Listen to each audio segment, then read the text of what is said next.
this so that I can circulate among the teachers, and a science teacher will read out those things in the assembly. In 2009, and adult vaccinations was conducted in 2014. For 2024 is the whole year. So in 2024 we have 45 dengue cases. Majority of the case being in Hazo. Born disease বুলি যিটো কোৱা হয় আমাৰ মানে বাহকজনিত যিটো সংক্ৰমণ হয় বিভিন্ন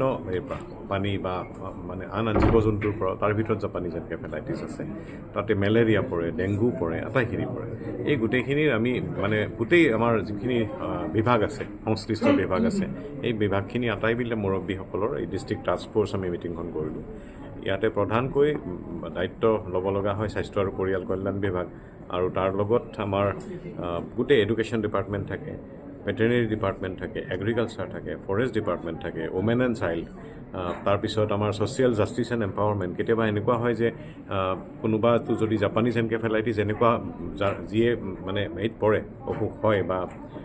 সংক্ৰমণত পৰে তেতিয়া কেতিয়াবা তেওঁলোকে আকৌ বিশেষভাৱে কিছুমান তেওঁলোকৰ এই ৰৈ যায় স্থায়ীভাৱে মানে সম্পূৰ্ণ তেওঁলোকে বিপদমুক্ত নহয় গতিকে তেনেকুৱা গোটেই কথাবিলাক যিখিনি আমাৰ আছে পুংখানুপুংখভাৱে আমি কথাখিনি পাতিলোঁ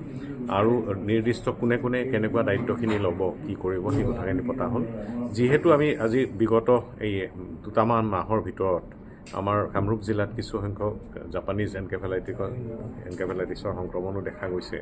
আৰু এই ৰোগীৰ সংখ্যাও আমি মাজতে বৃদ্ধি হৈছিলে সেইকাৰণে আমি আগতীয়াভাৱে কি কাম কৰিব পাৰোঁ ফগিঙৰ কথা আছে আটাইখিনি আজি আমি ডিচিশ্যন লৈছোঁ আৰু মিটিং কৰিলোঁ আৰু কিছুমান সিদ্ধান্ত লোৱা হৈছে আৰু প্ৰত্যেক ডিপাৰ্টমেণ্টে এটা যাতে আমি একেলগ